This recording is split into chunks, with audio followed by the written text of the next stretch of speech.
फिर से भाई सीबीएसई का लेटेस्ट अपडेट आ रहा है और वो भी रहेगा आपके परफॉर्मेंस के ऊपर। भाई क्या एक्चुअली सर्कुलर में क्या है, तो मैं आपको पूरा डिटेल में बताने वाला हूं। ये तो सर्कुलर आपका भाई कल आया है, ठीक है, सर्कुलर। और सर्कुलर में स्पेशली क्या मेंशन किया गया है भाई, performance of student of class 10 in the term 1 exam. यानी आपका टर्म 1 और टर्म 2 का एग्जाम का फाइनल परफॉर्मेंस कार्ड कैसे बनेगा भाई, ठीक है। तो बता देते हैं भाई आपको इसमें यहां क्या क्या मेंशन है इसमें और क्या क्या आपको है। तो भाई सर्कुलर नंबर ये आपको डिटेल में मिल जाएगा आपको। यहां पे क्लियरली मेंशन है कि term 1 examination were conducted as per schedule while communicating performance of term 1। जो टर्म 1 का जो परफॉर्मेंस है to the school following important information is being communicated to the concern for the needful action. अब क्या क्या action होंगे और term 1 का टर्म 2 से क्या रिलेशन है, स्कोरिंग कार्ड परफॉर्मेंस कैसे बनेगा। तो भाई पहला पॉइंट है कि the board is informing the schools only about the theory performance of student of class 10। मतलब जो बोर्ड आपके बारे में आपका जो टर्म 1 का रिजल्ट जैसे आ ही गया है और अब टर्म 2 का जो भी रिजल्ट आएगा भाई वो उसको कलेक्टिवली उसकी सिर्फ थ्योरी परफॉर्मेंस के बारे में बता रहा है।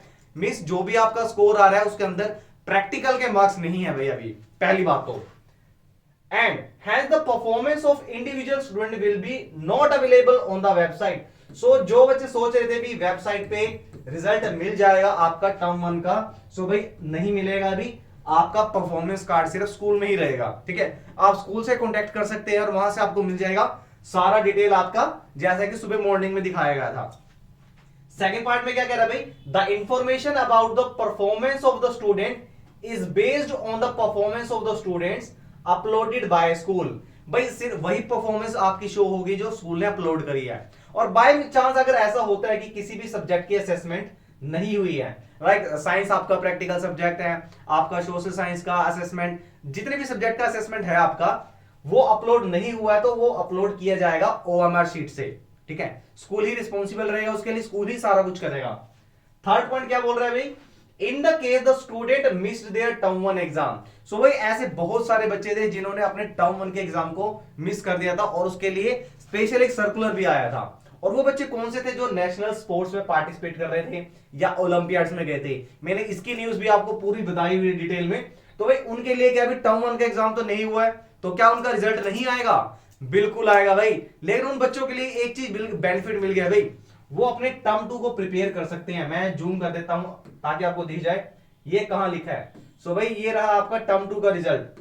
तो ये टर्म 2 का जो रिजल्ट आएगा उसी परफॉर्मेंस के बेस पे आपका सारा का सारा ये कंक्लूड किया जाएगा कि टर्म 1 का रिजल्ट क्या है। तो टर्म 1 का बेनिफिट मिल रहा है भाई उन बच्चों को जिन्होंने टर्म 1 के एग्जाम नहीं दिए थे, ठीक है। Only theory performance is communicated to the students. The information about practical project और internal assessment is already with the school. मतलब अभी इंटरनल असेसमेंट नहीं दी है भाई, ठीक है। सारा सिर्फ जितना भी परफॉर्मेंस कार्ड आपका आया है वो थ्योरी बेस पे आया है, बट इसमें मेन इंफॉर्मेशन आपकी और आ गई है। ये ना भाई, being a term 1 only, no marksheet cum passing certificate is being issued now. अभी तक कोई भी ऐसा सर्टिफिकेट जिसमें आपकी पूरी डिटेल हो टर्म 1 के एग्जाम की, स्कोरिंग कार्ड का अपलोड नहीं हुआ है, ना ही आएगा। रीजन बीइंग ये कार्ड भाई इकट्ठा आएगा आपका टर्म 2 के एग्जाम के बाद, वो आपको नेक्स्ट इंफॉर्मेशन में बताने वाला हूं मैं, ठीक है। तो कोई भी पासिंग सर्टिफिकेट आपका नहीं आएगा भाई, तो और याद रख लेना, ना ही वेबसाइट पे कोई रिजल्ट आएगा, ठीक है। जो आ जाएगा स्कूल में वो एक as a temporary score card रहेगा। अच्छा और क्या बताया गया इसके अंदर भाई, इसको देख लेते हैं इनमें इंफॉर्मेशन क्या क्या दी गई है भाई। तो भाई इंफॉर्मेशन है भाई ये आपकी, ये बहुत इंपॉर्टेंट है भाई। जो डिफिकल्टी लेवल रहा था भाई अभी तक, मतलब साइंस का भी टफ पेपर रहा था, तो टफ पेपर की वजह से भाई क्या क्या चेंजेस करे हैं। To adjust the difficulty level, the 2 sets of question paper in term 1, needful action will be taken at the time of preparation of final exam. भाई ये तो मिल गई राहत, राहत मिल गई भाई। जिनके पेपर भाई टर्म 1 में बहुत डिफिकल्ट लेवल का आया था, मतलब कुछ सेट्स ऐसे भी थे जिसमें डिफिकल्ट क्वेश्चन थे, किसमें कुछ नॉर्मल एवरेज क्वेश्चन थे। तो भाई जिनका डिफिकल्ट लेवल आया था और उनको लग रहा है कि भी उनका स्कोर कार्ड बहुत लो आ जाएगा या एवरेज से थोड़ा नीचे गया, टॉप से नीचे गया, भाई ऐसा कुछ नहीं है। जब फाइनल रिजल्ट आपका बनेगा तो फाइनल में उस चीज को मेंटेन कर दिया जाएगा, तो टेंशन की बात नहीं है। Weightage of term 1 and term 2 will be decided at the time of declaration of term 2 result. यानी जब आपका टर्म 2 रिजल्ट आएगा, मतलब अभी तो एग्जाम भी स्टार्ट नहीं हो रहे भाई, 26 अप्रैल डेट आई एग्जाम की और 27 से आपका स्टार्ट हो चुका है, ठीक है। जब टर्म 2 का रिजल्ट आएगा तो उस टर्म 2 के रिजल्ट पे डिसाइड किया जाएगा कि टर्म 1 को कितना वेटेज देना है और टर्म 2 को कितना वेटेज देना है भाई। लाइक हो सकता है भाई कि टर्म 1 को सिर्फ 40% मिले क्योंकि डिफिकल्टी लेवल था, ऑब्जेक्टिव लेवल था और बच्चों को भाई फर्स्ट टाइम ही फेस कर रहे थे ऑब्जेक्टिव क्वेश्चंस को, ठीक है। कोई स्टेप वाइज मार्किंग भी नहीं थी यहाँ पे, तो इतने सारे ड्रॉबैक्स थे, तो इस वजह से रिजल्ट भी लेट आया भाई, ठीक है। तो हो सकता है कि इसको 40% वेटेज मिल जाए, टर्म 2 को 60% मिल जाए, या हो सकता है 35% की वेटेज मिल जाए, इधर हमारे 65 ही मिल जाए। तो यहाँ पे आपको भाई परफॉर्मेंस इंक्रीज करने का मौका मिल रहा है सीबीएसई से, ठीक है। तो टर्म 2 में पूरा जोर लगा दो भाई, जितने अच्छे नोट्स चाहिए आपको सारे हमारे केमिस्ट्री ग्रुप फाउंडेशन से मिल जाएंगे भाई, ठीक है। मैथमेटिक्स के, साइंस के वन शॉट मिल जाएंगे सारे के सारे। चैनल को लाइक और सब्सक्राइब कर देना भी ऐसे ही ब्यूटीफुल न्यूज के लिए। अगला क्या कह रहा है भाई, result of 10th class will be declared only after term 2 exam wherein the candidate will be placed in the essential, repeat, compartment and pass category।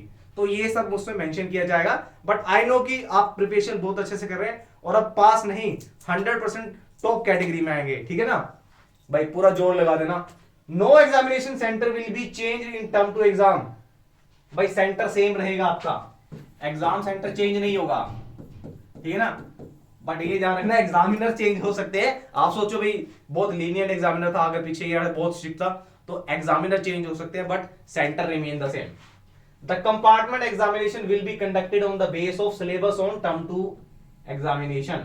तो टर्म 2 में भी क्या सिलेबस रहता है, कितना है, आपको सारा पता है, कंपार्टमेंट वालों को उसी बेस पे रहेगा।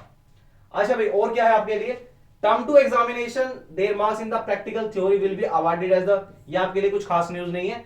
अच्छा लास्ट में और क्या है भाई, in all cases wherever the problems have been reported, जहां पे भी प्रॉब्लम आई है उसको बोर्ड सॉर्ट आउट कर देगा और जो भी रिजल्ट आपका कैलकुलेट होगा वो टर्म 1 और टर्म 2 दोनों बेस पे रहेगा भाई। स्पेशल एक कोई अलग से कार्ड नहीं मिलेगा टर्म 1 के लिए, टर्म 1 और टर्म 2 के लिए इकट्ठा मिलेगा आपको, ठीक है ना, कलेक्टिवली मिलेगा भाई आपको।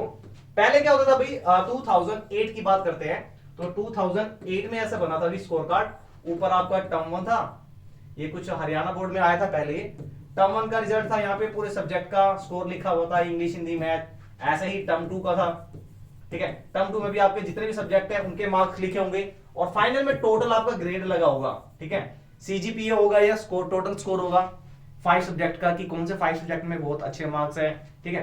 तो इस तरीके से आपका फाइनल रिजल्ट बनेगा और वो बनेगा भाई टर्म 2 एग्जाम के रिजल्ट आने के बाद।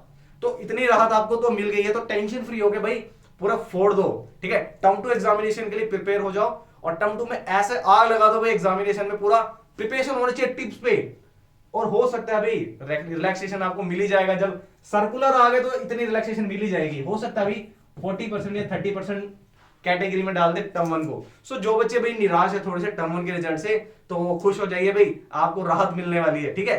बट टर्म 2 एग्जाम के लिए पूरा प्रिपेयर रहिए अपने आप को। सो बेटा मिलते हैं ऐसे ही अच्छी न्यूज के साथ। Thank you and have a nice day.